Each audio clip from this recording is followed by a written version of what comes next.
Welcome to the 21st batch of Master Trainer Program on Healthcare Communication. We are right now 18 of us. Few more are supposed to join, but that's okay.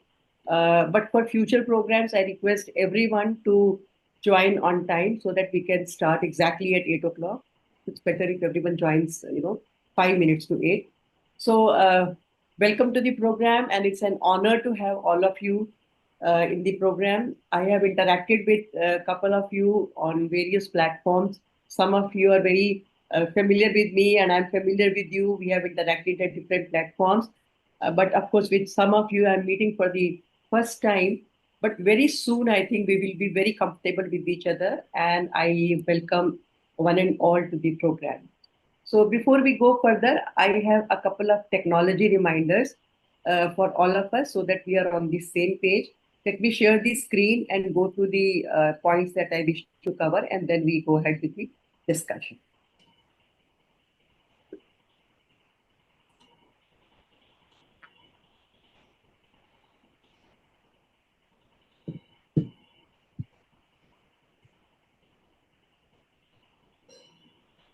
So is my screen visible to all?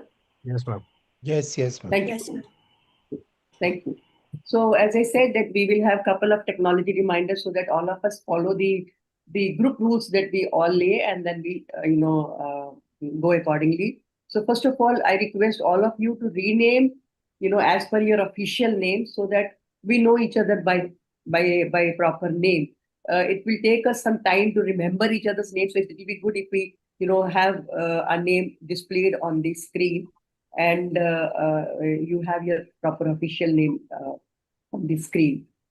During the program, I request all of you to have your video on, and I think this message I had already emailed you and mentioned you also in the group because it's an interactive session, and we need to have our camera on to show our presence, then interact, answer questions, have discussion, and it will keep you engaged and interested also in the program. So please make sure that you sit at a comfortable place without any kind of disturbance around you, and keep your video on throughout this session. Preferably keep the gallery view on so that you can see everybody and everybody can see you at the same time. Keep your device on the mute mode, and whenever you want to say something, please feel free to unmute, and then you can mute it back so that there is no background voice. And we know we are all joining from the comfort of our home, so naturally there will be some kind of noise around us. So make sure that you keep your device on the mute mode. In case if you are moving or you are changing place, or even if there's a phone call, I request you to stop your video for those couple of minutes and also mute your device. And then there will be a lot of opportunities where I'll be requesting you to respond in the chat box. So make sure that you are responding to the chat box messages and prompts so that the program remains interactive and we all participate equally. So certain group agreements, again, just to make sure that all of us, understand each other's point of view. See, as I mentioned in the email also, I have given you a lot of content, but active participation is the only way to learn together. It is an interactive program. It is not like lecture or PowerPoint presentation, nothing. So we all have to participate and we must, share and talk. At the same time, we have to remember that everyone here has come to learn, and we have to give chance to everyone to contribute. I know from your experience and your expertise, you will have a lot to share with the group, but that sometimes mutes the other person. So make sure that everybody gets a chance to share their opinion or their thoughts. When we are speaking, we have to be mindful of the fact that this is a very mixed kind of a group where we have doctors, nurses, administrators, quality personnel, and also a couple of students who have desired to attend this program. Probably they see themselves as future trainers, and we have to be mindful of their presence. And whenever we speak, we have to be, careful not to hurt or, insult anybody in any way. And please speak for yourself. And whatever we discuss here, a lot of time, our my issues might come in the discussion. Your personal experience may come in the discussion. Your interaction with patient and with your team members might come in the interaction. So please make sure that we do not discuss all these things beyond this training program, because we have to respect the confidentiality of the information that we share. I know with some of you, I am interacting for the first time. So, trust is something that comes with time, but I'm very sure very soon we all will be not only comfortable, but we'll have a lot of trust in each other. During the program, I request all of you to keep your phone on the silent mode. Please avoid taking any call as far as possible. But I completely understand if it is something very urgent and you really need to take it, then please make sure that you switch off your video and put your device on the mute mode, and keep the call short so that you can come back to the session. A couple of time management agreement. It's a power packed, program. Lot of discussion, lot of case studies, role plays, and point of views that will come in. So we have to make sure that we make use of every minute that we spend together. So please be mindful of the clock. I would try my level best to keep the program from 8 to 10, means 8 to 10. But at the same time, all of us have to cooperate so that we can start and end the program on time. Avoid unnecessary delays. Like I said, that make sure that you join rather 5 minutes to 8, so that if there is any technical glitch or something, you can rectify that in those 5 minutes, and make sure that your device is working well.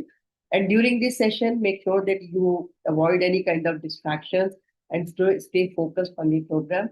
So as I said earlier, also a lot of discussion, action plan, activities, and if in case if you require a short break in between, of course we don't have any break as such, but in maybe if you need 2 3 minutes break, you can take, but then come back as early as possible. And one more request that I wish to, you know, make to all of you is that I have sent you course material. I also sent a sample of spiral binding, how it can be done. I request all of you to spiral bind the document and read it. Every time I'm going to share the list of topics and even the order in which we are going to have the discussion. So I request all of you to read the material and come. That way, we will not have to focus more on the content, but focus will be more on discussion and learning from each other's experience. So, although there will be presentation for every topic, but I would rather prefer having a discussion or a role play or a case study than actually going through the slide. So, please read the content, whatever material I've shared with you, and be ready for the discussion. And that would be really, very, very powerful way of learning. So, a little bit about the program. This program has been planned and designed with actually three objectives. One is that I wish that participants actually understand what healthcare communication is. Because a lot of time people think communication is soft skill training. So this program is going to completely change your understanding of healthcare communication. It's clinical communication. It's communication about patients information, communication with the patient and their family, and then communication between us about the patient. So it's not just soft skill, it is much beyond that. So that's one objective, that this should change our perspective, and it should actually help us have a deeper understanding of what actually healthcare communication is. Second purpose of this program is that I want to help all of you. If you see the title of the program, I've titled it Master Trainer Program. So this program has been designed with the idea to create more trainers. So ultimately, not only that you learn the skills that you need to have when you are working with your team and also with patients, but at the same time, we need to impart the same knowledge and training to other healthcare professionals. So keeping that in mind, actually two sessions have been devoted to how do you go about designing a program and how do you go about delivering a program. So particularly for delivering a program, we will be discussing how do you facilitate an impactful program. Because a lot of time I see people having a presentation, they go to lecture session, they deliver, the session using PPT, and then they come back. But since you are going to be dealing with adult audience, professionals, educated, learned, just PPT will not help you. So by the end of the program, you will actually be familiar with almost like 10 to 15 new pedagogies of training. So the focus will be also on different pedagogies, which include how do you use PPT. Like I asked some of you to make your slide, name and the slide. If you saw, many of you made it very dark. It was not readable. It was not, comprehensible. So that means how do you really create an impactful PPT, or how do you use videos? We will be using a lot of case studies, so you will get an idea how case studies should be used in a program to engage the audience. We will be doing a lot of role plays because it's a hands-on workshop. So when we say how do you handle difficult situation, we will create difficult situation and we will handle it. And there will be a lot of videos around it. So that way, each session will have a different flavor of pedagogies. I request all of you to keep an eye on the different pedagogies I use, because ultimately I'm going to ask you to discuss one pedagogy on from your point of view, which is also part of the assignment. So the objectives are very clear. The focus here is one on the content, second is on the facilitation and designing a program, and then pedagogies. What are the different tools you can use to deliver an impactful program, especially with the adult audience? The format of the program is in total there will be 10 sessions. Very carefully, I have picked up 10 topics. I'm going to share the topics with you. But at the same time, I'm open to including any other topic where I will have to remove one of the topics that I have picked up.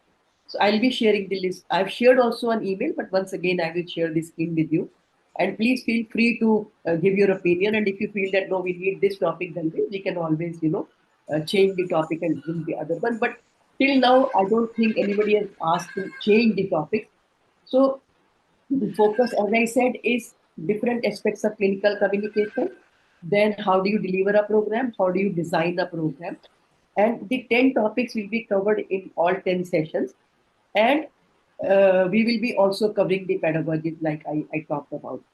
The certification criterion is please attend all sessions. I'm going to give you YouTube recording of all the sessions, but at the same time, the actual learning will happen by interacting. So make sure that you spare these 2 hours and it will be worth the effort, worth the time, that I assure you. You just need to be, there physically, mentally, socially, spiritually, emotionally with me. That's all is your job. Attend all the sessions, and then I will be sharing a list of different pedagogies. You will have to choose one pedagogy and make a video on the presentation. The presentation format I will also share. It's just 5 to 6 slides. It's not more than 3 to 5 minutes of video. That you will record the video and you will share in the group.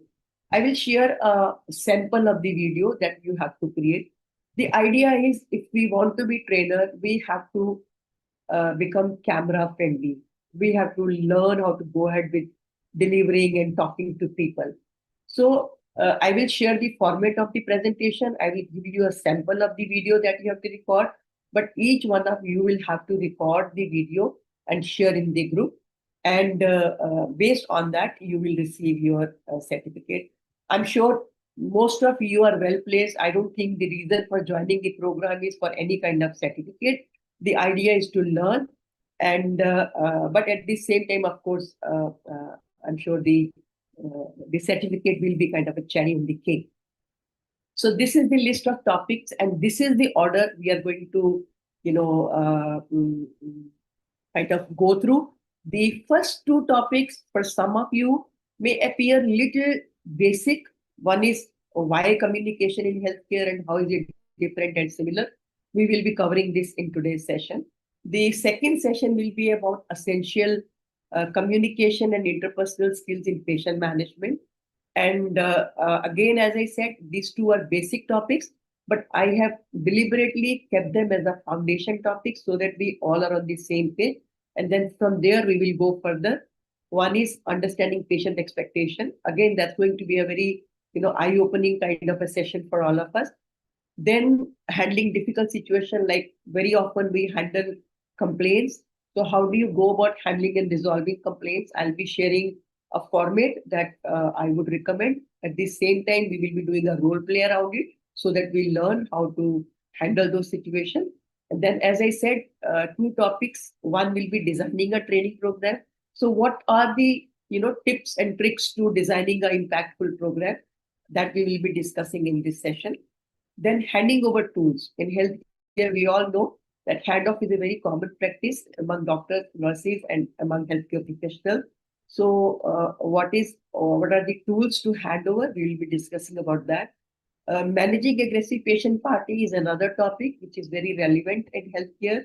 We all need to learn how to de-escalate a situation, where to, when and where to see the red flags, and you know, um, de-escalate this situation. Again, through role plays, case studies, discussion, we will be covering this topic. Session 8 is on introduction to facilitation skills. So how do you facilitate a program, especially when you are dealing with adult audience, where PPT is just not enough? So what are the other ways to engage your audience? And then two very important topics which are kept for the end, like session 9 and 10. 9 is breaking bad news. uh, it could be death, it could be complication, it could be deterioration in the condition. So how do you go about doing it? Doctors, nurses, quality personals, administrators, what is their role? Although we know breaking bad news is to be done by doctors, but then at the same time, every healthcare professional plays a role. So we will be again discussing using role play and group discussion. And then finally, most important topic, and that is disclosure of medical error. So that's something that we don't want to do, but then that's sometimes inevitable. Then how do you go about doing it? That's something we are going to talk in the 10 topics that we have mentioned here. So I'm open to your advice. I mean, you can go through the list, and later on also, if you have any point to make, you can get in touch with me and we can consider that. But this is what I have planned. And in the last 20 batches, this is the format I have used, and it has been found to be useful. So going further, uh, introduction. So before we go further, we will have a very quick round of introduction. I asked all of you to be ready with introduction to be done in just 30 seconds. I know the kind of experience you're coming, kind of qualification you're coming. You can go on and on and on introducing yourself. But then we have to keep the time in mind, and just very short introduction. And of course, we will get more opportunity to get introduced to each other. So I will start the introduction, and then I will pass the baton to next person, and I request you to introduce yourself in 30 seconds and pass the baton to the next person, to whomever you want to pass. So very quickly about me, I am founder director, Indian Institute of Healthcare Communication. I'm visiting number of very premier institutions as a guest faculty. At the same time, I am into healthcare communication for almost 10, 12 years, though I have been into training for almost like 30, 35 years. I may have done more than 2,000 programs across the country, visiting almost 100 medical colleges, corporate hospitals, and government hospitals. I'm basically a psychologist in private practice, but primarily working in the field of healthcare communication. I was visiting faculty to Maulana Azhar Medical College, where I work with the final year students, and I empower them with the skills to patient interview. Based on my learning with them for the last 10, 12 years, I have come up with this book, Fundamentals of Clinical Communication. Although this book has been kept keeping in mind the medical student, but anybody and everybody who goes through this will be benefited. So this is in brief about me. I pass the baton to Dr. Nirankar because I can see him, you know, after me. So I request you to kindly introduce yourself. I'm just going to stop sharing the screen. Good evening, all. Good evening, ma'am. Thank you for giving me an opportunity. Myself, Dr. Nirankar Gutka. I'm an intensivist at Sir Achal Reliance Hospital, and currently I'm working at Jamnagar Reliance Hospital, the part of Reliance Hospital. I am basically into a critical care and hospital administrative since last 2 years, actively participate and looking forward to learn about healthcare communication and get implementation in my daily routine life. Plus, in patient clinical care also. Thank you. I am passing this to Dr. Dr. Mansuja K. Good evening, all. I'm Dr. Manjusha K. I'm a pediatrician working as associate professor in a private medical college in Kerala, Ernakulam. Um, I'm also into the administration, working as a deputy medical superintendent at my college. Health communication. I have learned my basics of communication from my teachers when I was doing my post graduation, and though I'm a resource person at the university, the Kuhas Kerala University of Health Sciences, I feel a bit more of training is needed to teach. It's not as simple as you talk to patients. So I would like to improve my skills. Uh, and this is a course I've been following for quite some time. Madam knows I've inquired even maybe a year back, but fortunately I was able to join. Looking forward to some fruitful hours with all of you. Thank you. Thank you, Dr. Manjush. So whom do you want to I nominate? hand over the baton to Savira Purohit. Thank you, Dr. Manjusha. Good evening, everyone. My name is Savira Purohit. I hold a background in clinical psychology and industrial psychology. I have recently completed my postgraduate certification in human resources management with honors from Humber Polytechnic in Canada. As an industrial psychologist, my core interests lie in workplace communication, organizational behavior, and employee well being. I'm passionate about integrating these psychological insights into healthcare communication, and I'm really looking forward to learning from all of you and contributing meaningfully to this place. Thank you so much for having me. I pass the baton to Kumar Reddy, sir. Hi, thank you. Thanks for passing.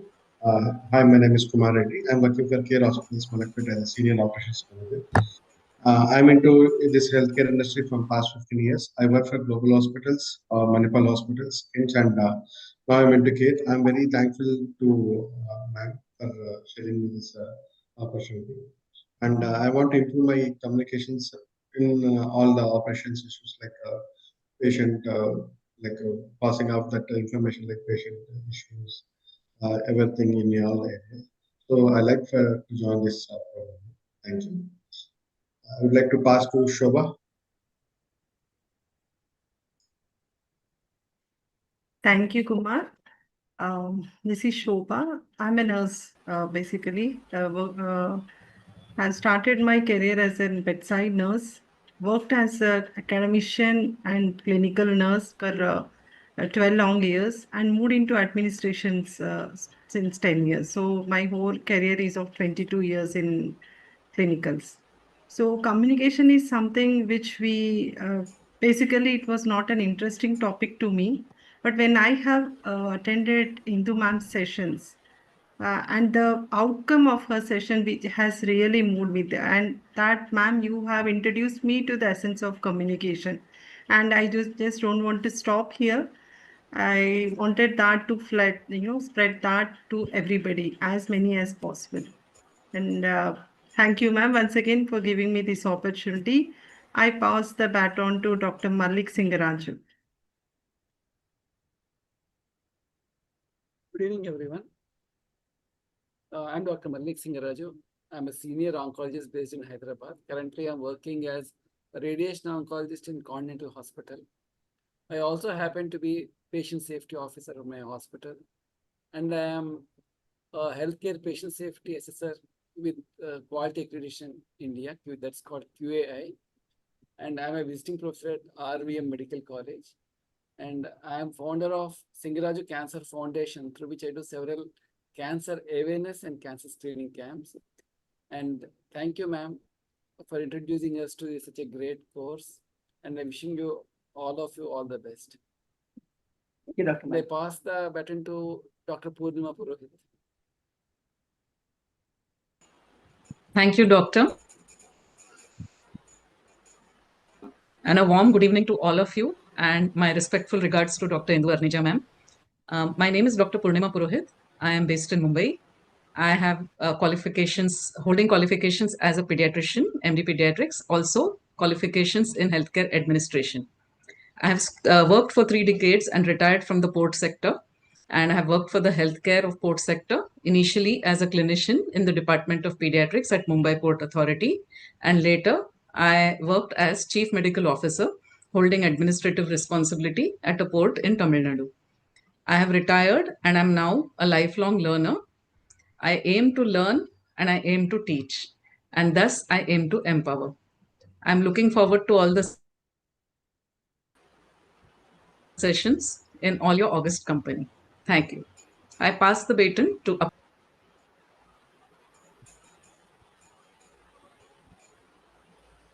Sorry, I didn't get whom have you passed the baton? to Ms. Aparna Girish. Okay, Aparna, go ahead. Yeah. Good evening, everyone. I'm Aparna Girish. I hold a master's degree in economics and work experience in the field as a research associate for almost 2 years. I probably might be an odd one out here because I don't have much clinical experience or anything, but I aspire to become a psychologist. And so I'm currently pursuing my master's degree in psychology. And since I've already learned economics, I would like to integrate both economics and psychology, a field called behavioral economics, and be a trainer in the future.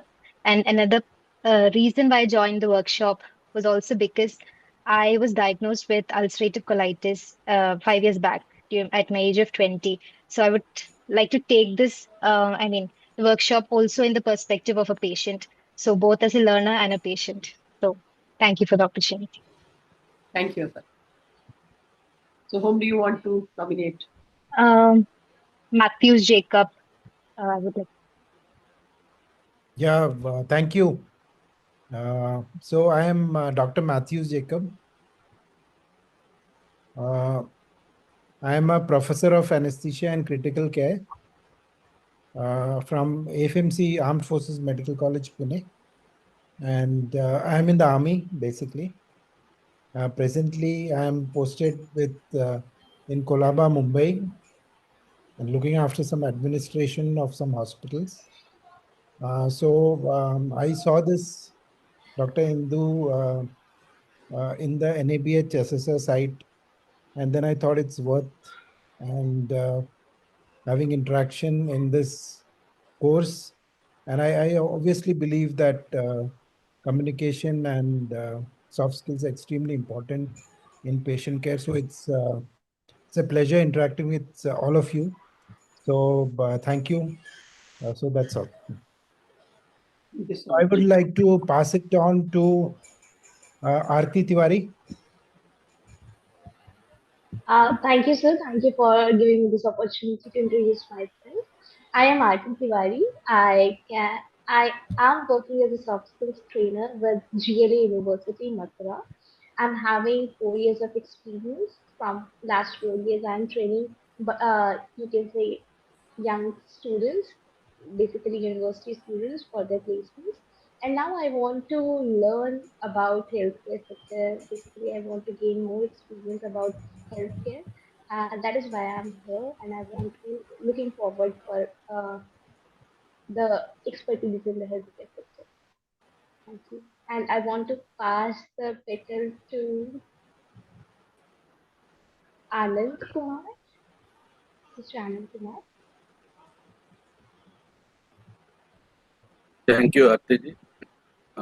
Good evening, everyone. My name is Anand. Basically from a paramedic, advanced paramedic background, and from there I evolved as a advanced clinical educator trained from Stanford School of Emergency Medicine.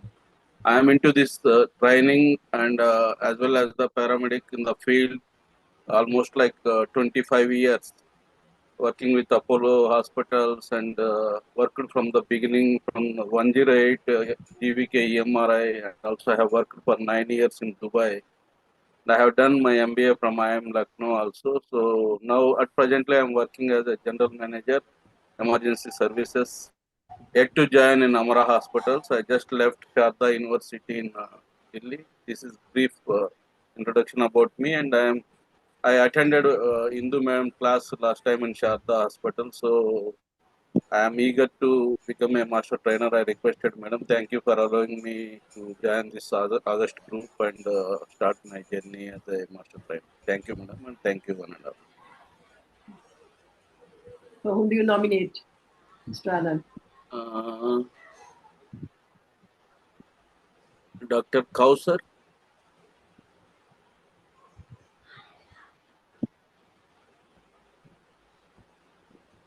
Please unmute your device, Dr. Kausar. Good evening, everyone. My name is Dr. Kausar. I'm a graduate and I've done PDS, and post that I went into from clinical to administration. So I was a senior manager.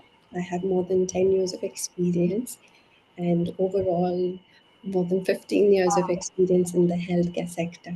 I'm really thankful to Anejam for accommodating me very last minute to be part of such a beautiful session. It's very nice to be on a platform and to be able to learn and improve on my communication skills. I'm really looking forward to interacting with everybody. I hope my inputs are as fruitful to everybody, and our learnings, we can join as a team. Thank you so much. Thank you. Thank you. So whom do you nominate, Dr. Kausar? To Dr. Santosh, sir. Good evening. Thank you, Dr. Kosar. Good evening, everybody. So I'm Dr. Santosh. I'm the heading hospital, Tata Steel Medical Hospital, which is now actually Tata Steel Manipal Group of Hospital in Odisha. And I have more than around 28 years of experience in the healthcare spectrum, around right from training, teaching, research, consulting in the Southeast Asian region. I worked with WHO Geneva, Department of Patient Safety, and different other UN organizations. So I am also a faculty with various institutions, but including right now associated with the Purnima University in Jaipur and ISMR University, where I teach and guide the PhD students into this. So training in healthcare, of course, communication is one of the very important part, especially in patient safety, and therefore I'm here to learn especially the pedagogy, content, and of course how to train the trainers and other people in this discipline. So looking forward to interacting with you all and learn. Thank you. So I would like to nominate Ms. Poonam Rode, if you.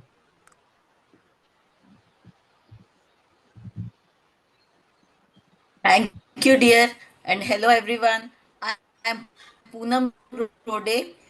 I'm based in Delhi.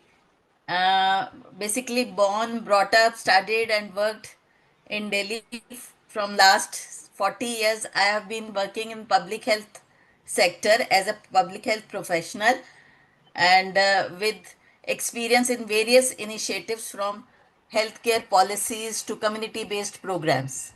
I'm glad to be part of this group and excited to share my insights and learn from all of you in this group, and hope it will be a great learning experience for all of us. I wish all of you good luck and best wishes on this 21st Master Trainer program. Hope to have a good time during these 10 days. All the best, good luck, and I pass on the battle now to Rose Raja.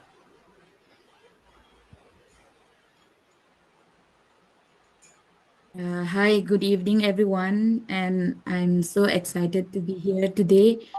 So I am Rose Raja from Manipur, and I have completed my MBA in HR from Pune University. After that, I moved back to my hometown and I have started working in a hospital. Right now, I'm working as an HR executive at Caesar Hospitals. So currently, I have 7+ years of experience into HR. Before I step into HR career, I work as a customer executive, wherein I interacted with international clients. And right now, apart from my job, I work in a community as a group leader, wherein I interacted with 7 to 10 ladies. I did weekly contacts and all. And apart from that, yeah, I met Ma'am Indu at Manipur. She was there last year to train our consultants, doctors. So I work as a training coordinator here at the hospital, and I recently got certified as a value ambassador at my hospital. And all those things gave me to learn more about communication and also to become a master trainer. And I look forward to a fruitful session, as well as I'm also super excited to learn from you all. Thank you. And I pass on the next to Vimal M.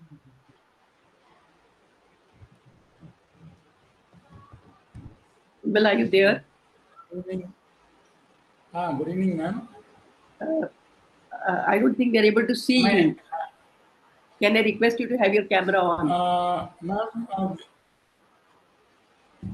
Ma'am, there is a problem at my village. I'm in a village, there is a power cut. I'm sorry for that.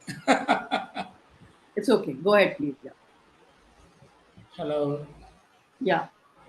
We are able to hear you. Please go. Namaskar, ma'am, and namaskar to everyone. Yeah, namaskar, ma'am. Namaskar to everyone. My name is Vimal Megavanan. I'm an advanced clinical educator by Stanford School of Medicine. Currently, I'm working with Sharda University Hospital, about to join another hospital. I'm taking care of learning and development for the clinical and non-clinical staff of the hospital.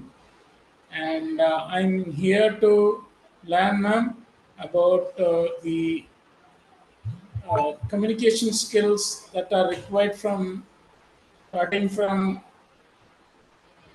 the baseline workers, from GDA level to the clinicians and the specialists to super specialists. We will be very happy to have the skills, and we wanted to implement all these modules, whatever you have listed down in the course, and we would like to take every learning objectives that should lead to the individual who required to have those clinical skills that leads to the patient satisfaction, ma'am. Whenever you say the word patient safety, patient satisfaction, really we admire those words, and we would like to have these modules implemented at every level, from starting from GDA to the super specialist. And Mr. I Vimal, have seen your workshop. Mr. Vimal, can I interrupt you? Extremely sorry. I think let's keep the introduction very, very brief, and we will get a chance to hear your point of view number of times, I'm sure. But at this moment, I would request you to keep the introduction short so that everybody can yeah, and we can go ahead with the session. We are still to go. Sorry for Thank you, ma'am. Thank you, ma'am. I'm very happy. Thank you, Thank ma'am. you. Thank you for joining. Thank you. God bless you. Thank you. Yes. So whom do you nominate? So I think, can I nominate Shubhra ji, Dr. Shubhra? Yeah. Good evening, everyone. Good evening, ma'am. I am Shubhra Bajaj. I won't really use the title in presence of all the doctors here, though I am a PhD in English. I've been teaching communication skills for the last few years. I am also a PGD in diet and nutrition and a certified diabetes educator from Indian Society of Pediatric Endocrinology. And I am also working in the field of child nutrition and type 1 diabetes education. So I want to align both my skill sets. So that's why I'm here in the course. Welcome. So whom do you nominate? I think Dr. Deepa, Dr. Pauravi. Pauravi Abad. I'll nominate her. Thank you. Go ahead, please, Dr. Pauravi. Good evening, everyone. I'm Dr. Pauravi Ambar. I'm from Pune. After completing my MBBS, I worked as a medical doctor at a hospital. Then I joined as a telemedicine doctor. And after that, I pursued a course in medical writing, and I worked as a medical editor at a company based in Bangalore. After that, I started my own firm as a healthcare content strategist. And currently, I'm also working as a telemedicine doctor and also as a healthcare content strategist. Now, I'm very grateful to Indu ma'am and everyone present here. And with this course, I hope to learn a lot. Thank you. Thank you, Dr. Paul. Yeah. So whom do you nominate? Let me check. I think couple of people, Dr. Deepa, I think you haven't renamed your screen, so nobody's calling your name. So I think I would nominate Dr. Deepa to go ahead with the introduction. Yeah. Sorry, ma'am. Okay. Good evening, ma'am, and good evening, my dear friends. I'm Dr. Deepa Anna Thomas. I did my MBBS from Trivandrum Medical College. And then actually, I have been working in Saudi Arabia as a family physician until 2019. I did my PGD in family medicine and also fellowship in diabetes management. And right now, I'm working as a TPA consultant in Equal Healthcare Private Limited, Varanasi. In between, I had some health issues, so I'm doing telemedicine right now. And I had patients from different parts of the world, so I know how much communication is important. Communication skill is important for us. So I'm really happy to be in ma'am's class. Thank you so much, ma'am. Thank you so much, Dr. Deepa, for joining the program. And I think we are left with Anju Bhatia. Anju, we can't see your video. Is there some challenge with your camera? Yes, there is. I'm sorry about that. My name is Anju Bhatia and I'm joining from USA.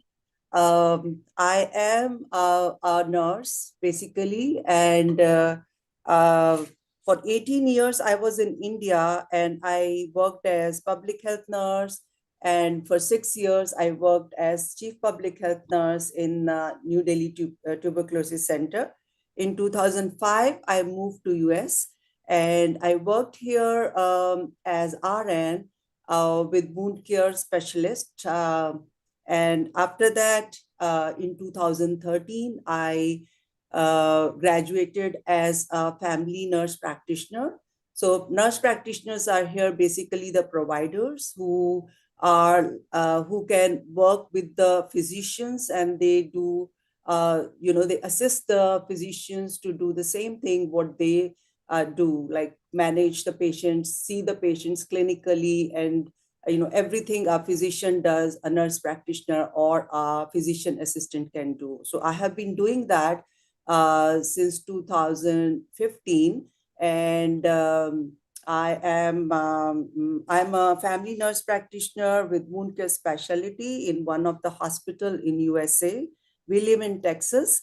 Communication is most integral part of healthcare system globally, and we get challenges in communication many times. Sometimes the patients would ask us what to do. So since I know Dr. Indu Arneja for a very long time and she's doing amazing work, I wanted to join this and learn it, so that I can use it here also, and as well as in India if I start working in India sometime later. So thank you for having me, and I am sure I'm going to learn a lot from all these sessions. Thank you. Thank you, Anju. Thank you for your introduction. I hope we have covered everyone. Dr. Satya, yes, I'm so sorry. Yes, Dr. Satya. Go ahead, please. Good evening, all. I am Dr. Satya. I am presently the Center Head and Clinical Administrator at New Life Hospital. I have around 15 years experience in various hospitals. The last 5 years in leadership roles. And the problems we often face as healthcare managers, administrators is that we need to communicate bad news. Number one, we need to negotiate sometimes the bills with patient. Number three is that sometimes we get aggressive patients, and sometimes we have to disclose information which is uncomfortable for both patients and us. So I want to hone my skills on these four aspects. Though I have been handling all these things, but sometimes I feel that I need more clarity and knowledge on these things. So I hope that I will be able to learn from Madam and all of you so that I can develop my communication skills for handling patients and also clinical communications. Thanks a lot, everyone. Thank you, Dr. Satya. Thank you for joining and thank you for introducing yourself. So, now going ahead with this session that we are supposed to cover, I know it's already 8:52 and we have spent a lot of time, introducing, but that was important so that we become familiar with each other. And I'm sure there'll be a lot of opportunity. We will be interacting with each other on various platforms. So as I said, today's topic of discussion is understanding what is the relevance of communication, what is the importance of communication, how is it different from the day-to-day communication, and why are we suddenly becoming so particular about it? I don't think a couple of decades ago we really had any need for this kind of a program. So I think the first question that I want to ask all of you is, what has changed? Why are we talking about communication? But you have to answer in the chat box. I want you to answer in the chat box. What has changed that the need for communication has all of a sudden become very intense? So write your ideas, maybe in the form of a keyword in the chat box, and I'm going to open the chat box to read everybody's comment. Yeah, go ahead.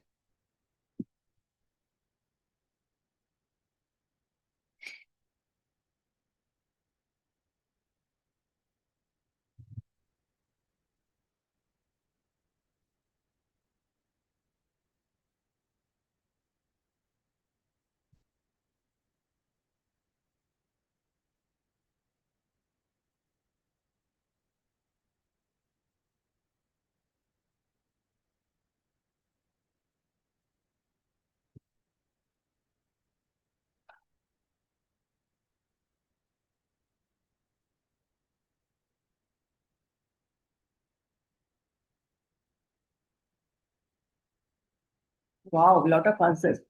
But why am I not able to? Yes, lot of answers. Okay, wonderful, excellent. So, yes, I agree completely. Post-COVID human connection has been priority. Yes, Subira, I know, but then I think for the last couple of decades, this has become an issue. Consumer awareness, I completely agree. Patients now see themselves as user of our service, so they expect us to communicate. Then they need more clarity, and then career and nowadays 80% soft skills. Yes, I agree. Communication is the key to every aspect of life. Yes, there is a realization. I completely agree with you. Then, since social media platform has come, communication has shortened, but then the need has increased, especially in healthcare. And the norms are changing, and the relationship is changing. I completely understand. And we are focused on better health outcomes, and there's a realization that communication is the basis of that. Trust, yes, I agree with you, Dr. Nirankar. I think that's one of the issue that is being irradiated. Trust is being irradiated, so I think communication can do a good job here. And then more awareness among public about healthcare and availability of multiple options. And whole society is transforming. I agree with you, Poonam. And then becoming more patient friendly. Yes, all in all, I think we are realizing that we need now to go ahead with the patient-centric care.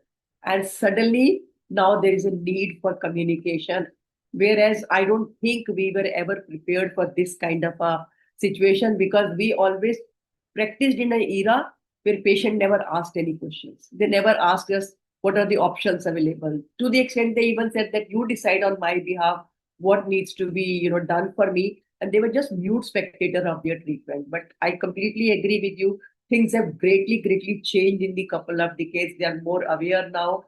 They are more demanding. They are paying for the service, so naturally they want not only value for their money, but they expect that I need to be participating in my care. And we all know that the problem of violence, problem of litigation, problem of law, ethics, they have become primarily the push for, need for adequate communication with the patient and their family member.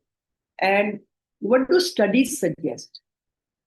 Studies suggest that our communication is not sufficient.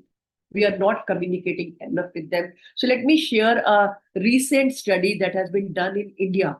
I think that will be a real eye-opening study for all of us, that says that our communication with the patient is inadequate. Let me show you yeah, there we go.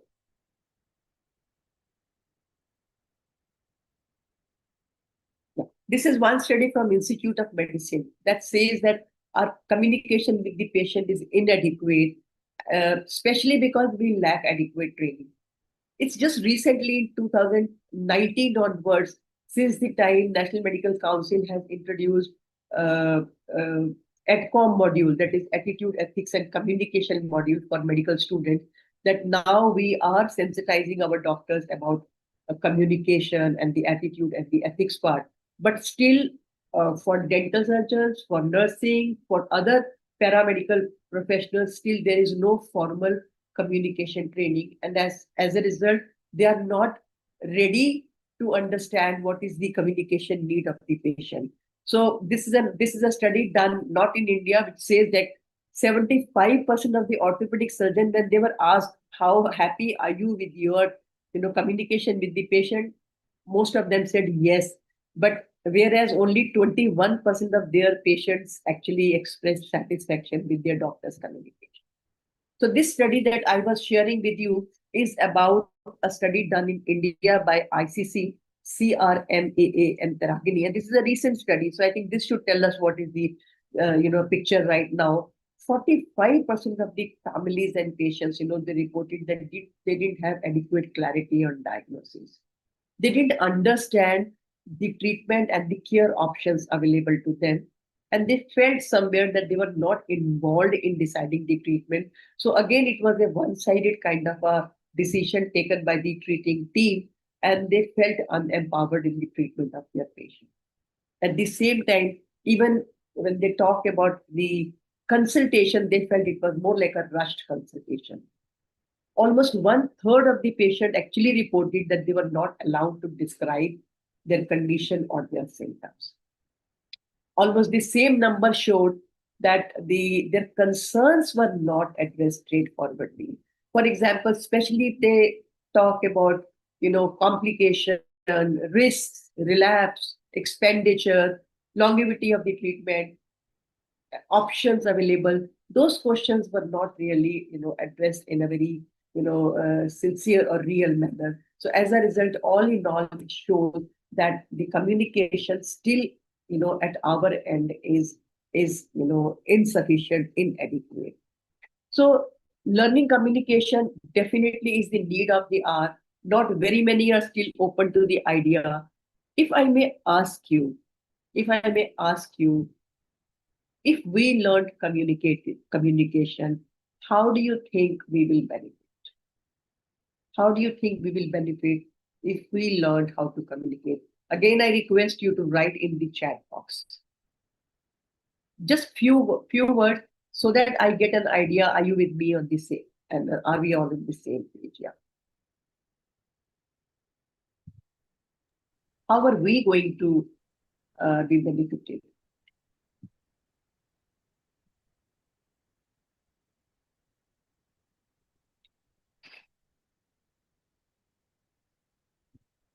Okay, easy working, agree, definitely. Work will become easy, communication with team member will be better. Misinformation can be avoided, agreed. Personally, professionally, it will help and enable, very true. Gain patient confidence. Absolutely, I think trust, confidence, and satisfaction will be immense if we communicate it. Better services, yes, and to understand the concern and to give best possible care in less words and effective way. Cure and care, absolutely. Okay, better repo, yes, I agree. Better service delivery, absolutely right. And it will be safer side. I think that's a very important point that you have brought up. It will save us also if we communicated well with the patient. Decrease litigation. Yes, I completely agree. Violence and litigation will go down if we communicated well with the patient. Better compliance. Yes, I completely agree. I think that's a very important point. If you communicated well, you will actually see when I discuss the compliance goes up if you speak to your patient and explain them well. And then it helps in better communication levels and better conflict management. Yes, conflicts are bound to happen in healthcare, but if you communicate well, you can de-escalate and manage them and control them. And then, of course, better IPR, better outcome. It helps in legal aspect. I completely agree. And it helps in providing quality services. Absolutely. All in all, I think it makes the whole thing very comfortable and safe. Yes, I agree with you, Shobha. There's no doubt about it. Better bond when it comes to allied field, long-term service. See, human interaction and healthcare is something unavoidable. We interact with patients, we interact with their family members, we interact with our team members. So it's very important to know what is the right way of communicating. And if I tell you the primary benefit of effective communication for the care provider, it will reduce the number of errors. Do you know lot of errors happen in patient care? Lot of errors happen in patient care. If we communicate it effectively, these medical errors will go down. According to Joint Commission, medical errors are the third commonest cause of death among patients in US. We haven't done any study in our country. I don't know if we did, where we will stand. You can tell me better. But that's a clear indication. Almost 250,000 patients die annually because of the medical errors. And most of these errors are because of internal communication failure.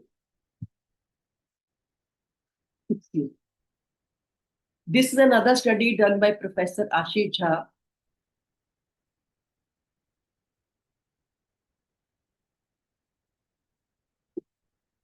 So before I go further, I should have made this announcement in the beginning. Please feel free to have tea, coffee, soup, juice during this session because I know it's late evening hours. So you may need to drink something. You can please take tea, coffee, juice, soup, anything during this session. There's no problem.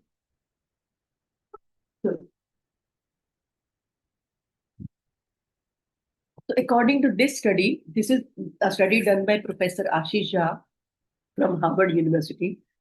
This says 5.2 million errors happen annually in India. I have a feeling that it's an under number. There must be much more than that. Medical errors like wrong site surgery, wrong medication, wrong organ removal, wrong treatment, wrong patient, they're very, very common. Most of the errors are around medication error and patient care. Of course, infection, we all know, a lot of time patients go with the infection that they don't come with. 60 to 70% of these errors are because of poor communication. I'm sure many of you may not agree with me.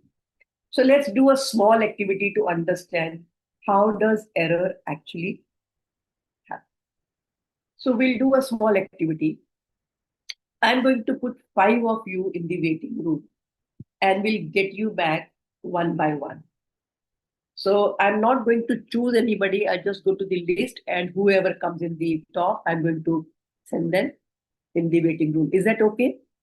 Is everyone okay with that? Okay. So Dr. Kiranmeet, are you there? And is your, because though I took you in, but I didn't get to see you in the session. It's okay. I think let her settle. Dr. Kausar, I'm going to put you in the waiting room. I hope it's okay with you. Yes, ma'am. Okay. Dr. Manjusha. Dr. Manjusha, I'm going to send you in the waiting room and I'll take you in. 2. Dr. Nirankar, I'm going to put you in the waiting room. Okay, ma'am. Okay, 3 people. I need 2 more to go. Dr. Malik. Okay. And then Dr. Pauravi. Okay. 5 people. I put them in the. Okay. So, Dr. Matthew, I'm going to show a slide which will be visible to everyone. I want you to read that slide, and when you're ready, just let me know that you are ready. Is that okay? Yeah. So you're part of the activity. You're part of the activity. So I'm going to show you a slide which will be visible to everyone. You have to read it and then just let me know when you're ready that I have read this slide, and then we go ahead with the activity. Okay. Is the slide visible? Yes. Okay.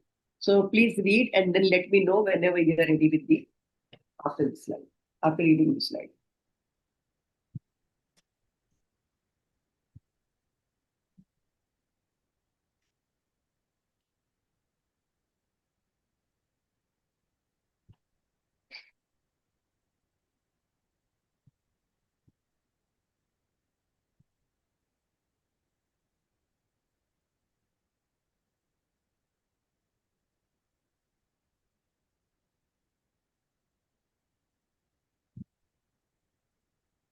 Finished, ma'am?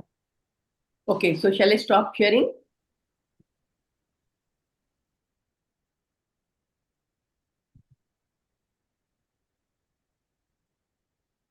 Shall I stop sharing? Okay. So, Dr. Matthew, I'm going to get one person from the waiting room. Okay. Whatever you have understood, you have to share with the person whomever. I request all others to have your videos off so that we can see only 2 people in the on the screen. Okay. I hope that's okay with everyone. Okay. So let me get one person from the waiting room.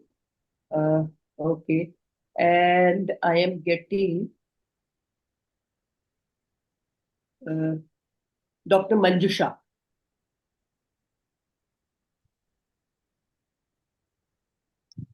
So, Dr. Santosh, if you are comfortable, you can switch off your video so that we can see only 2 of them. So, Dr. Manjusha, Dr. Jacob has a set of information and he is going to share with you. I request you to listen to him carefully. So, Dr. Matthew, whatever you have read and understood, kindly explain to Dr. Manjusha. Okay, so we have a 21-year-old patient called Neeraj.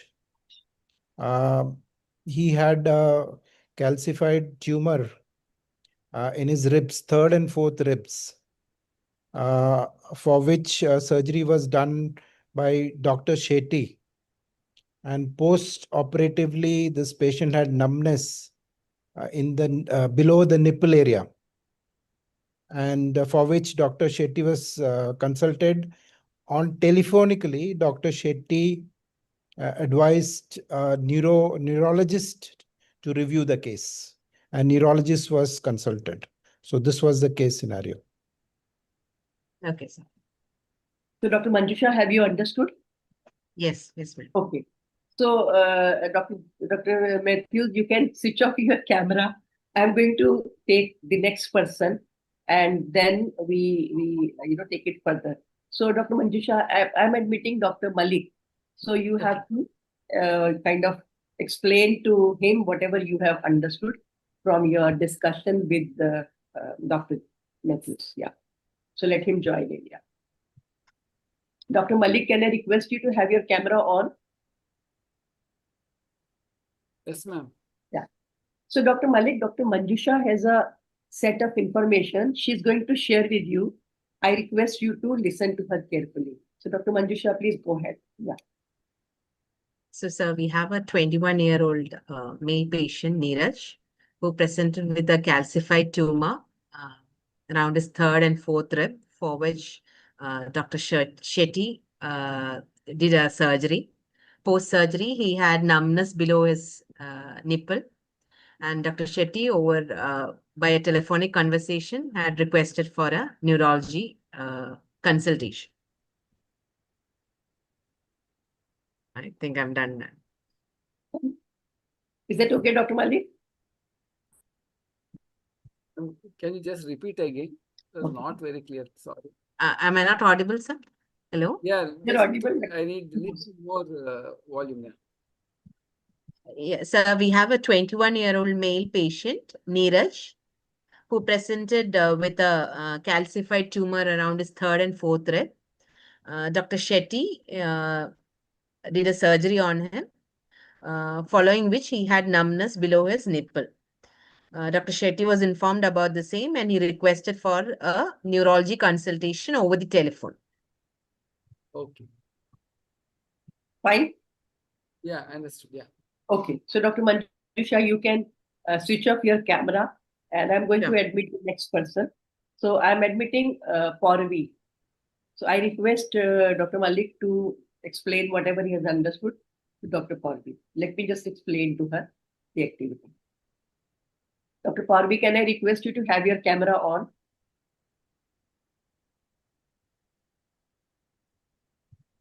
Yes, ma'am. So, Dr. Porvi, Dr. Malik has a set of information he is going to share with you. Please listen to him carefully. Yeah, I got information regarding a patient, Neeraj, who underwent a surgery for a calcified tumor, which was between third and fourth rib. And after the surgery, he developed numbness below the nipple. And Dr. Shetty, he ordered for a neurology opinion over the telephone. Porvi, have you understood? Yeah, a few things were not clear because of voice Volume? and network issues. Yeah, shall I repeat, ma'am? Please go ahead. Yeah, we have information about a patient called Dheeraj who had a calcified tumor between third and fourth rib, for which he underwent surgery. And after surgery, he developed numbness below the nipple. And Dr. Shetty, over the telephone, he told to take neurology consultation. Is it clear? Yeah. Okay. So, Dr. Malik, you can switch off your video, and I'm going to call the next person in. So, I'm admitting Dr. Kausar. So, please, whatever you have understood, please explain to Dr. Kausar. Dr. Kausar, yeah, please have your camera on. Yeah. So, Dr. Porvi is going to share some information with you. Please listen to her carefully. Dr. Kausar, yes, Dr. Porvi, go ahead. Am I audible? Yes, Porvi, you're audible. Yeah. So, Dr. Shetty, a patient with calcified tumor who behind the third and fourth rib, calcified tumor was behind the third and fourth rib, underwent surgery, and he came to Dr. Shetty, and he had numbness near the rib area, under the rib area. And that's why Dr. Shetty advised him to consult a neurologist, to take neurologist opinion. Okay, Dr. Kausar, is it clear? It's clear, ma'am. So, can Dr. Porvi go? Like, she can switch off her camera? I guess so. Okay. So, I'm admitting Dr. Nirankar. Dr. Porvi, you can switch off your camera. So, I'm admitting Dr. Nirankar. So, whatever you have understood, you have to explain in your words to Dr. Nirankar. Yes, ma'am. Dr. Nirankar, can I request you to have your camera on?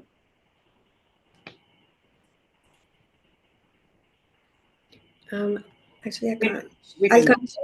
Okay. So, I can't see him, so he has to. Yes, yes, ma'am. Dr. Nirankar, can I request you to have your camera on?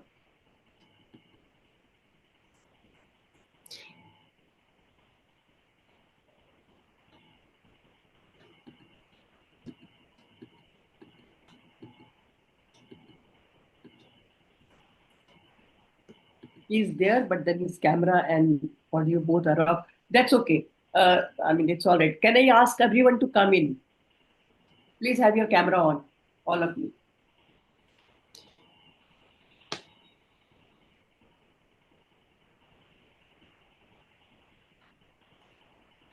Dr. Nirankar is still not there. That's okay. So, Dr. Kausar, whatever you have understood, Can you explain in your words to all of us what is the message that you received? The message I received is that there's Dr. Shetty. He's a doctor. He received a patient with calcified tumor on the third and fourth rib. It was, and he experienced numbness. It said under or near the rib, and was asked to get a neurologist's opinion. This, this is. Thank you. So all those who saw the complete activity, Dr. Nirankar, actually you missed the activity. We were looking for you, but that's okay. I mean, you can now see the discussion, what is happening. You were supposed to be part of the activity. I have heard last few lines, but my camera got stuck. That's okay, no problem. So those who saw the complete activity, what did you observe? If you quickly, but in a very, very short way, if you could say what happened exactly. Very short, very brief, because I want everybody to give me one point that they observed in the transition of the message. Delay in delivering the message, and Sorry? when they're passing the message, they're recalling the message is getting delayed. Absolutely. One is delay. Then I can see some message in the group. Shubhra says communication gap, missed information. That's what exactly happened. Where did the information go? Suvira says missing out details, distorted message. Absolutely. But what happened? Naam tha, naam same raha, Neeraj. Am I right? Okay. Age, sex, which bed number? Gone. Okay. What else? What happened then? Ma'am surgery हुआ यही तो चला गया surgery तो हो गई थी पर सर्जरी नहीं हुई पर सर्जरी हुआ या नहीं हुआ वही तो चला गया वही चला और फोर्थ वीक में ट्यूमर था पर सर्जरी हुआ यही तो पूरा मिसिंग है और doctor Shetty left for the day and he informed on phone that to get a neurologist opinion that also went missing. And friends, this case is a real life scenario. This is not a cooked story I'm sharing with you. This happened in one of the hospitals, and if I show you what was the outcome, you will be surprised to see that this patient actually, this is the complete information for everyone who was outside, who were in the waiting area. This is patient Neeraj, 21 years old, on ICU bed number 1. He underwent removal of calcified tumor at the junction of third and fourth rib by cardiothoracic surgeon Dr. Shetty. And see what happened. He advised to contact neurologist immediately on urgent basis. And what happened in this case is this. The seriousness of the situation was lost in the transit as the information got corrupted. You have seen the corruption, how it happens. You saw in the activity. The neurologist came to see this patient after 16 hours. And the patient suffered irreversible paraplegia.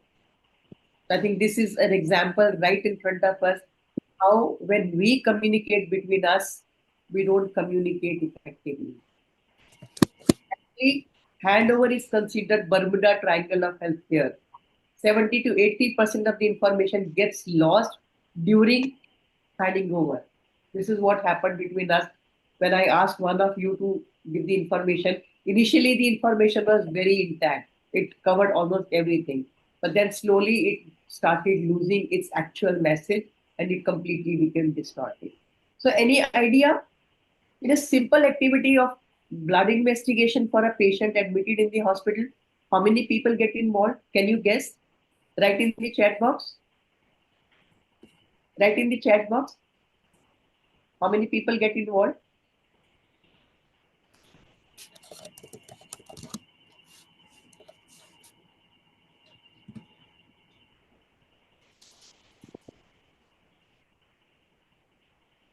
Five, three,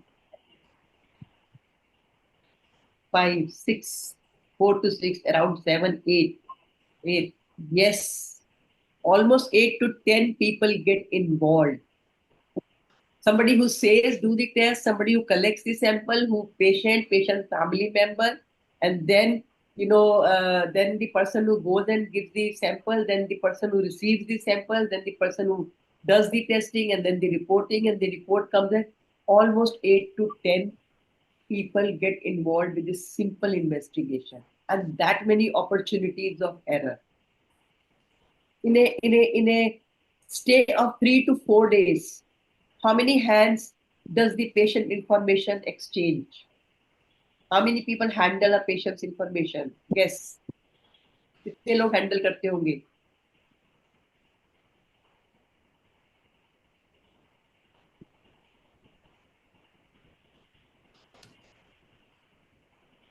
$20 to $30, $30 to $35. Yes, now we are going closer. Almost 50 to 60 people get involved in a stay of 3 days to handle patient's information. And again, that many opportunities of error. If we communicate it effectively, these errors can be prevented. It's very important. See, everybody has a different communication style. A consultant might communicate differently. A resident might communicate differently. I remember I was taking a session for a group of residents. So one of them said, my, consultant, he's very fast to, give orders for a patient. So when he says, get this done, get this done, get this done, I'm not able to note down. And in the end, I asked my colleagues to tell me what did he say. There can definitely be lapses because of it. And for another set of students, when I was taking a session, so he shared his story. He said one patient who had, well, let me stop sharing because this is an interesting information. So he said that in his unit, his resident asked to go and collect blood sample. He said, I went and collected the blood sample, and the report came, and the report was attached to the patient case sheet. Next day, when we were having a round, the patient said, my blood sample was not taken yesterday. Everybody was surprised. How come there's a report, attached to your file, and you are saying my blood sample was not, taken? The patient on the next bed, he said, my blood sample was taken. And this situation was that patient from bed number 7 was sitting on bed number 6. In turn, who went to take the blood sample, he did not check the patient's name. He did not verify. He just assumed that this must be the patient because this is the person who is sitting on bed number 6. So I'm supposed to collect sample of blood number 6. That's how, see, errors happen in patient. How risky it is. And we have seen lot of patients receive, wrong treatment just because sometimes they have same name. If you saw this report of, patient being operated, not patient being operated, rather patient's father being operated in Kota. Did you see that report? I think Poonam had shared with me, if I'm not wrong. This patient's father had come for his son's surgery. Unfortunately, the patient had facial palsy, so he could not speak clearly. When a name was called, it was incidentally his name, and he raised his hand. He was taken to the OT, and an arteriovitreal fistula was made for this person. Imagine the kind of errors we are making. Identification failure, medication failure, surgical, failure, very, very common. I wish I had one more session to talk. I would have covered communication and patient safety, and would have given you tens of examples where patients suffered because of our communication failure. But that would have told us how poorly sometimes we communicate about the patient. So let me show you some more slides. Sorry.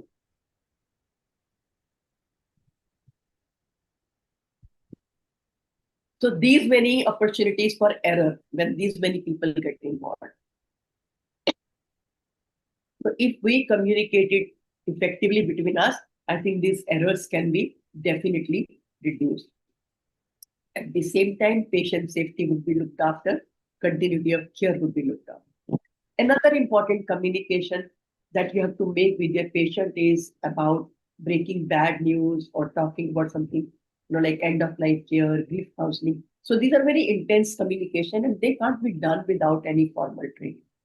Studies have shown that almost 70 to 80% of the patients and families have reported the experience to be suboptimal. That's because we lack training. If we learned how to deliver these news in a more, empathetic manner, in a more sensitive manner, I'm sure we can handle these situations effectively. Of course, the risk of medical negligence allegation also go down.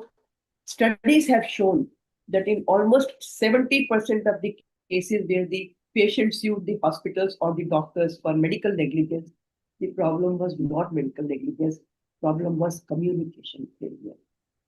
So therefore, it's very important to communicate with the family, update them, prognosticate them, inform them about the patient's condition, answer their questions, properly, so that their communication need is fulfilled and they don't feel that they have been deceived or some information has been withheld from them deliberately.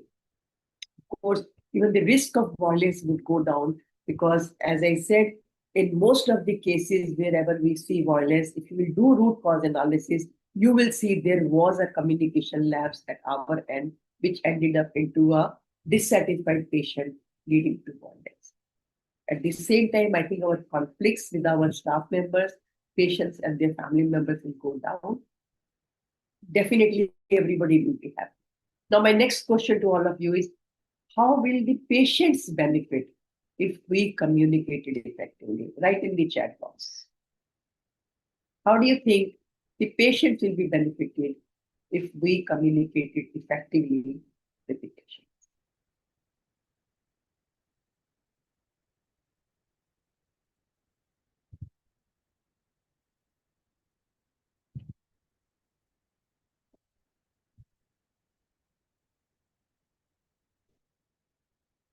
Okay, safe, feel empowered, better trust, compliance, participate in management, delight, would be satisfied, will feel safe in hand. Definitely, definitely. They can participate in the management, better trust and compliance. They will feel empowered and safe, absolutely effective treatment. They can take a decision about their own care from a well-informed position. Agreed, no doubt. Reduce anxiety and stress. I agree with you. Better patient outcome ultimately. Absolutely. I think that's a very, very important thing. And trustworthy. The trust would increase in the hospital and in the treating doctor. Absolutely. So you can see so many benefits if the patient is patient receives good communication from their healthcare provider. You'll be surprised to know studies have actually shown that patients who receive good communication from their providers, they have responded better to the treatment. Their even pain management modalities have a better impact and better outcome. Even chronic conditions like diabetes, high cholesterol, hypertension, HIV, they are effectively managed if you communicate well with your patient. Patients, even post cardiac surgery, have shown decrease in the number of complications, post-operative complications. Number of studies have shown. So this clearly shows that if you communicate effectively, it not only wins their trust, confidence, but it also improves patient compliance. They understand their treatment well.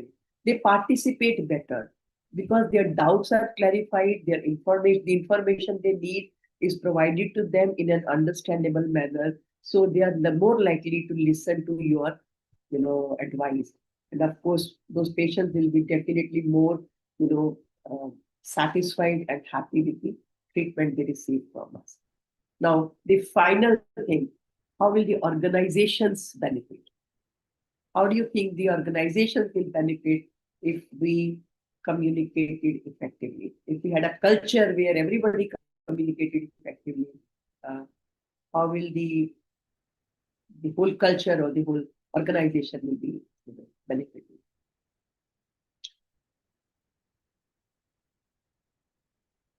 Yes, hospital score will increase. Yeah.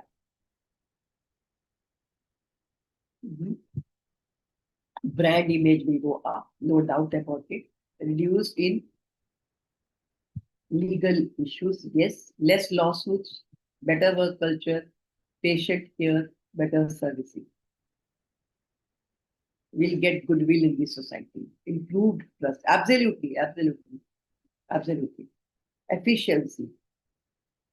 You know, when I discuss with my, especially the service providers, when I talk to them, especially the frontliners, I always ask them. Today, healthcare has become, if you go to any good hospital, most of the hospitals have an, excellent infrastructure. They look more like five-star hotels than hospitals. But even then, some hospitals perform better than others. And one of the primary reason is when they receive good communication, not just from doctors, but from everybody with whomever they, connect with, they go back satisfied and feel that yes, this hospital cares. So when you have that kind of culture, like very rightly said by Sumira, better work culture morale. So that means everybody will be very happy being in that place, because nobody likes to work in a place where there is lot of unnecessary tension and legal problem and violence and conflict with the healthcare provider. So it will create good work environment wherever you treat your team well, wherever you treat your patients with respect, wherever you handle families' concerns, responsibly, you are creating a good environment where not only you communicate well, but your team, when they see you communicating responsibly, automatically they also come forth and they also start communicating. So it creates a good work culture where everybody respects each other's work, and also with the patient they are cordial. As a result, everybody feels happy and satisfied working in that environment. I'm sure you can reflect on your organization. If you have a good culture where people are respectful towards each other, they create that safe space for everybody. Everybody feels good and nice about their play. On the contrary, if the work culture is full of tension, blame game, hiding, and not being responsible, nobody likes to be there. Automatically, when you have good work environment, good communication protocols in place, there is enhanced safety and quality in place. Patient experience scores will go up. Today, patients don't go and write good things about hospitals, but very quickly they go and write poor reviews for a hospital. And we all know that. So it's very important to remember that sometimes, even for our own safety, we have to remember that we don't want the patient to go and write poorly about that. But of course, if your interaction with your patient is good, and patient goes back happy, it not only improves their loyalty, but they are likely to recommend your hospital to many other people. So all in all, I think it's a win-win condition for everyone. Patient goes happy, staff goes happy, organizations benefit, and that's all because of proper communication that we learn and we practice. So in nutshell, communication in healthcare is not about niceties. I think this is one clarity we need to have. It's a very responsible communication. When you're explaining to your patient about their disease, their treatment, their procedure, it's something that you have to make sure that they understand. So of course you require those soft skills to make sure that the patient feels comfortable, but then the information has to be put across in a manner that they understand it well. So it's a therapeutic communication between you and your patient. And it's a clinical communication between you and your team members. It's part and parcel of the treatment. It is not optional. I can't say that I will treat well, but I will not communicate well. That's not possible. And implementing these communication practices, start doing it, you can directly see the impact on continuity of care, patient safety, and treatment health. And I think these are the three primary focus areas of quality here. And then these protocols actually, can be learned everybody should know about that. Everybody should practice it and also demonstrate. And there are so many ways to learn and implement these skills. I think the way we all are attending this training, and I assume and I hope that all of you will take it, further and impart the same training to your fellow professionals so that they learn how to communicate effectively in their own area. So this is in a nutshell about importance and relevance of communication. I know for some of you it must have been a very basic kind of a session, but it was a kind of a foundation laying session. So I covered that so that we understand that it's not just soft skills, it's a very, very important aspect of patient handling. So we are open to questions. We have around 15 minutes, and then I will be giving you the feedback form before we close the session. Please go ahead and ask your questions, whatever questions. Or even your thoughts. You can share your experience or anything that the session reminded you of, good or bad. If you want to share with all of us, we'll be happy to hear your. Ma'am, in the last slide, you mentioned something on a therapeutic communication, and another thing was maybe clinical communication, right? Or something else. Therapeutic and Can you therapeutic. Yeah. Ma'am, are you able to get me, ma'am? Am I audible? Yes, you're audible. Madam, actually, in the last slide, you were speaking about something known as therapeutic communication and another type of communication, maybe clinical Clinical communication or communication. something. Yeah. Yeah. So, what is the basic difference between the two, ma'am? Wonderful. I'm glad that you were observing and you found these two words used separately. So lot of communication with the patient is about counseling, explaining, answering their questions. So there is a therapeutic relationship between you and the patient where you need to answer those questions so that they go back satisfied with whatever treatment they are receiving. So there is a lot of counseling element attached to it. So it's your therapeutic relationship with the patient where you need to communicate as a provider. So that becomes our responsibility to communicate in a therapeutic manner to our patients, whether it is explaining about their disease condition, answering their questions, telling them about their treatment and what all. So clinical communication particularly is the information that we are handling about patient. For example, the procedures that we do with each other or the treatment that we explain to each other. So that particularly among ourselves that we discussed, that was the point I wanted to bring in. Suvira, you have raised up your hand, please. Yeah, tell me. Thank you, ma'am. So most of what you relayed, in fact, everything that we've spoken about so far, it has resonated so deeply with me because my parents are doctors themselves. I've grown up beside a hospital. So hospitals are my go-to place, quite humorously speaking. And it reminded me of a lot of movies that I've seen where Good News being one of the movies where there's an issue in the documentation and labeling of samples and how that creates a whole movie in itself. So definitely, I think what you're doing is very empowering. And I'm truly happy that I'm able to formally learn something that I'm just able to, put a finger on and call it, oh, ye hona chahiye, oh, ye karna chahiye. Oh, as a patient, this is what I know that I needed.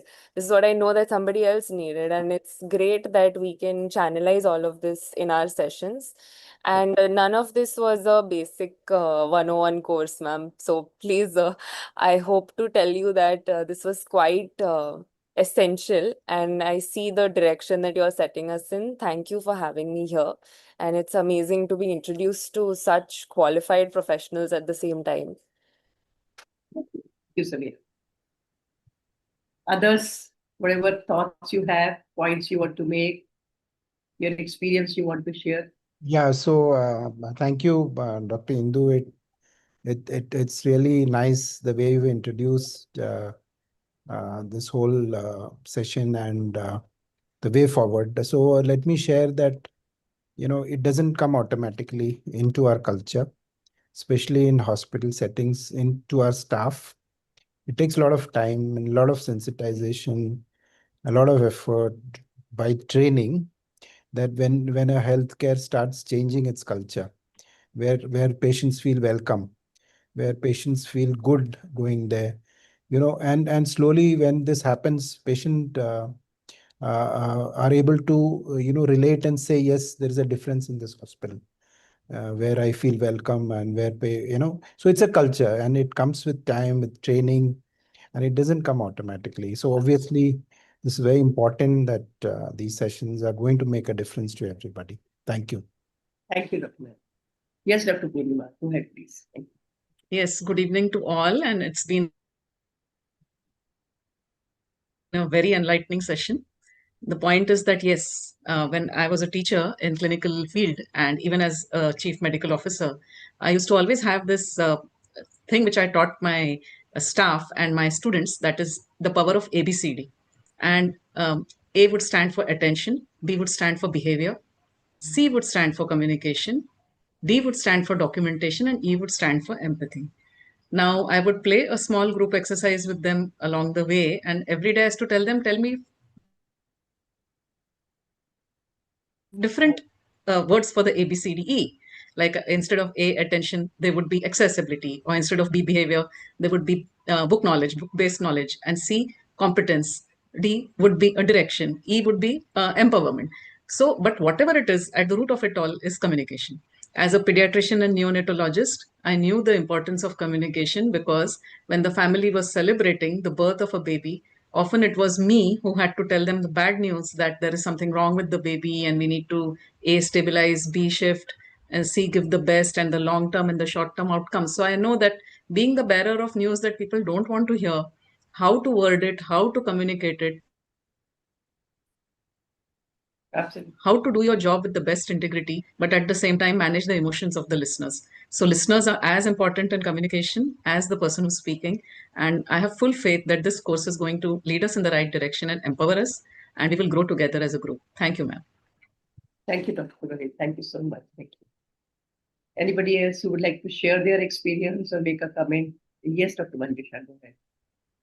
Thank you, madam. That was a wonderful session.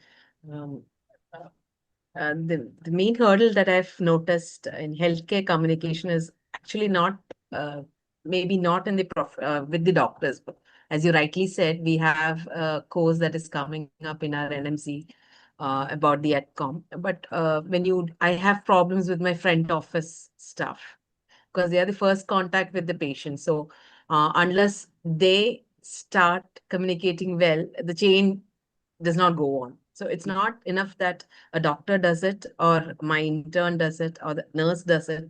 It's important that everyone, right from the security at the door, at the entrance to the security at the exit, talks in the same way, learns about this. And again, another problem is that the aspect of ignorance.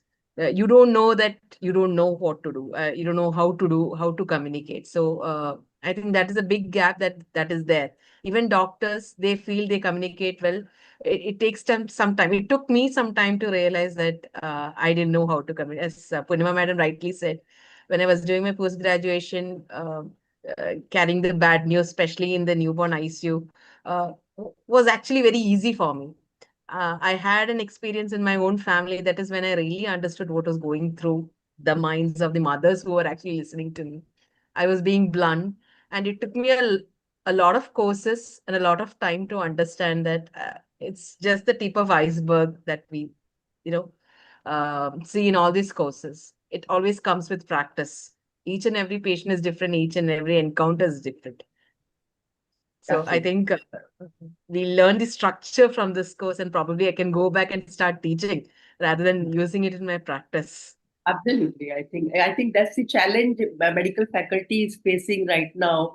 So even if they have been trained to deliver AdCom module, and I do get to hear that when they try to deliver, it becomes more like a mechanical thing than the actual real, essence that they need to put in. So hopefully in the days to come, we will be coming up with the master trainer program for AdCom faculty with the idea so that they are able to integrate these things in their sessions and make them in. But that's still in the discussion. We haven't yet finalized things. but I completely understand your point of Ma'am, view. may I please add? Ma'am, Sure, may I please. please add Yes, that please. it's very rightly said. And we know that the culture of good communication, respectful communication, filters its way from the top to the down. So when we practice it on a daily basis, when we sit on the apical seat, slowly but surely, each and every employee gets it and they appreciate it and they start reacting and responding to patients and clients, as well as, of course, there are different areas of work in a hospital. It's not just patients and admin, it's also the vendors, it's also the service providers, it's different areas. So basically, clear communication, honest communication is a culture. It's one of the biggest building bricks in the healthcare scene, which is about to evolve. And it is a consumer-based as well as a integrity-based culture. Thank you, ma'am. Absolutely. Completely agree with you. Just 1 second. Yeah. So any more comments, feedback, or anything you wish to Yes, mention? ma'am, may I add something? Go ahead, please. Yeah. Yeah. First of all, I would like to thank Indu ma'am for this wonderful session. I would also like to thank everyone for adding their inputs. I would like to say that in medicine, we were taught, when I was a student, we were taught that medicine is not just a science, but it is also an art. And we learn more as we practice. So, in 2021, telemedicine was legalized in our country after the COVID-19 pandemic. That's when we were taking online consultations that's when we started taking online consultations of patients. And whatever you taught today, ma'am, I think it will add a lot of value in telemedicine consultations where the patient is not actually present in front of you. It's either a telephonic conversation or a video conversation. So I think words have a power to heal. Apart from obviously the medicines do their job, but the way we communicate, that adds a lot of value, especially in newer medicine modalities like telemedicine and integration of AI into our system. Thank you. I completely agree with this, because unless you are able to see the patient in person, you don't get that feel that yes, we are working with the patient. But then, can we compensate in some way? Can we use the right words and right tone of voice and expression so that we can still connect with the patient and ask questions in a manner that they feel comfortable answering? Absolutely, I completely agree. I remember one MG got a couple of trainings done for their doctors. I think they are into telemedicine. So I did a couple of programs for them. But that was, I think, 3-4 years ago. Yeah. Thank you. Thank you. So any other comment or feedback? Yes. May I add, Yes. ma'am? Yeah. Thank you, ma'am, for the wonderful session, especially the activity that actually opened so much, so much new things. So what I want to add, I'm not sure if it's correct, but what I've observed is there can be like two kinds of, sorry, just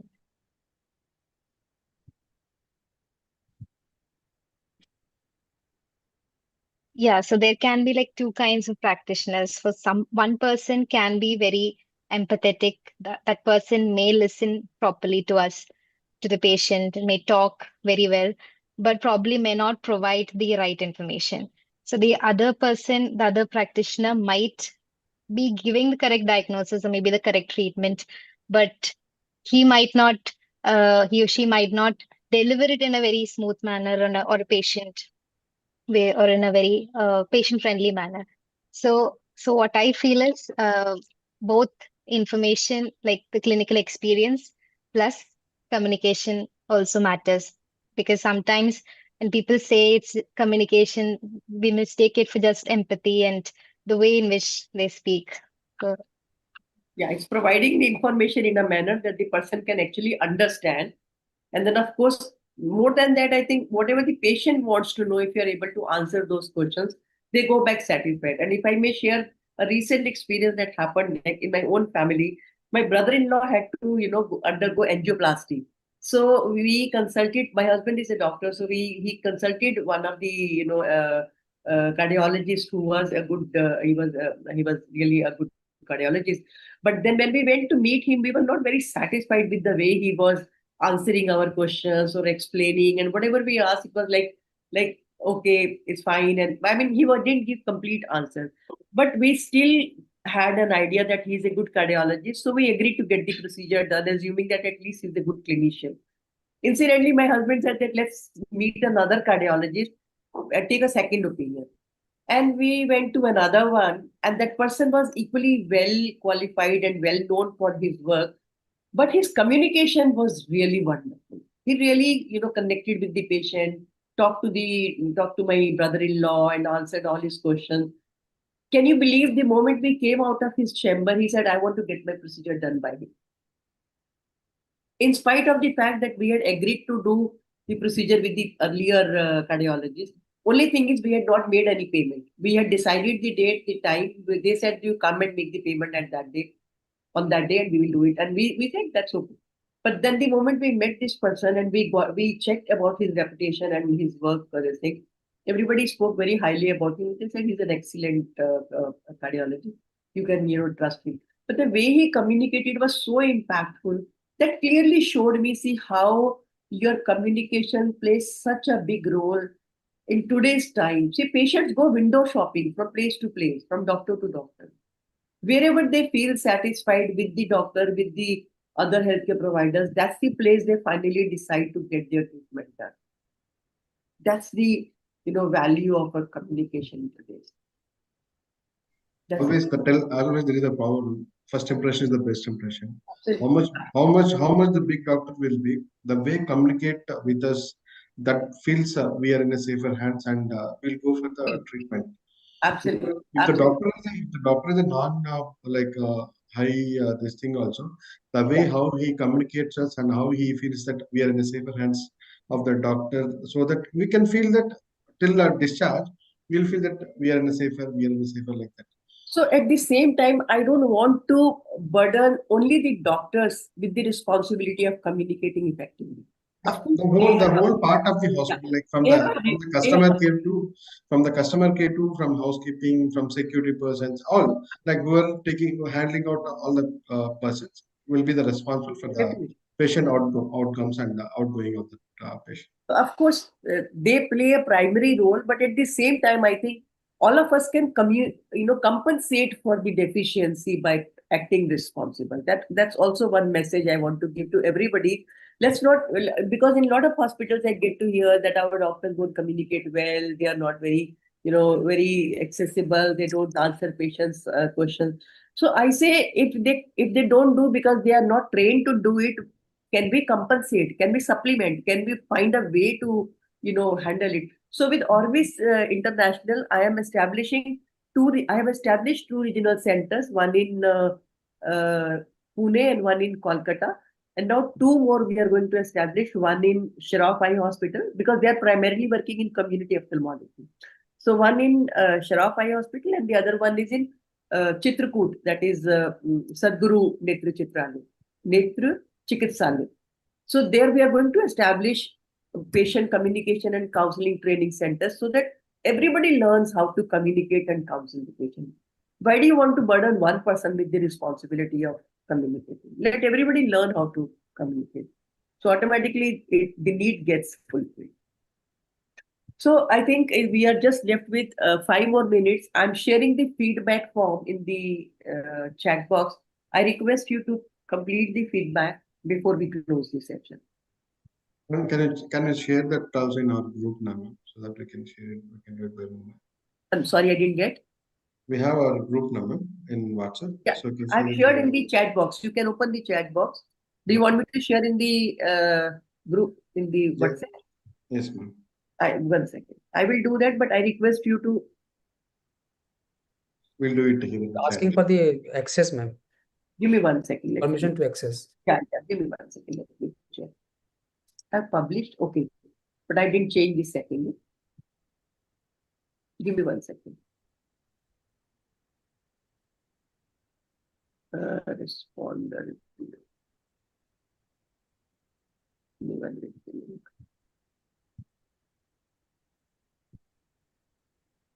So I have updated the access. Please check. I hope you are able to. I will share in the WhatsApp group also. We do have access now, ma'am. Thank you. Yeah, now we've got it access. But somebody wants me to put in the, yeah, Corby has asked. May I just add one input that the variegated composition of this group is really very interesting, and we have such youngsters who are such refreshing, and the input by Aparna was so good that it's not just the way of communication but the accuracy of information which also counts. So we are getting fresh perspective, and these youngsters are really enlivening us. Thank you to all of them. Thank you. I think that's interesting. I've shared in the WhatsApp group also. Corby, in case if you're having difficulty, you can. And once you have done, you can just write done in the chat box so that I know how many people have responded. It's a very simple questionnaire. No, just couple of minutes, less than a minute, I think.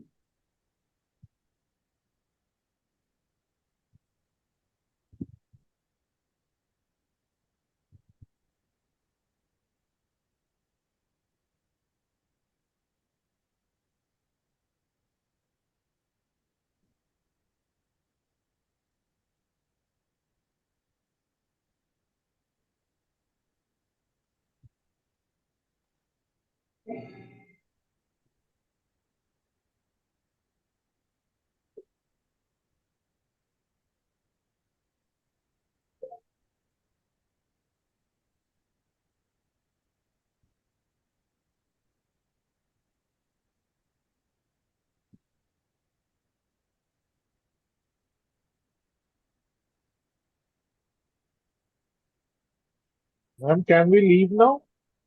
Yes. 1 second. If everybody is done, then I will just say thank you to everyone being here. And we meet next Tuesday at 8 o'clock.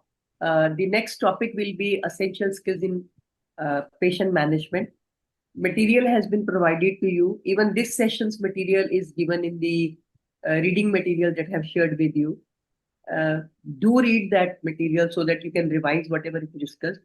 And very soon I will be sharing the recording in the group, and you can revisit the recording in case if you wish to do it. And then let's meet in the next week, next Tuesday, 8 p.m.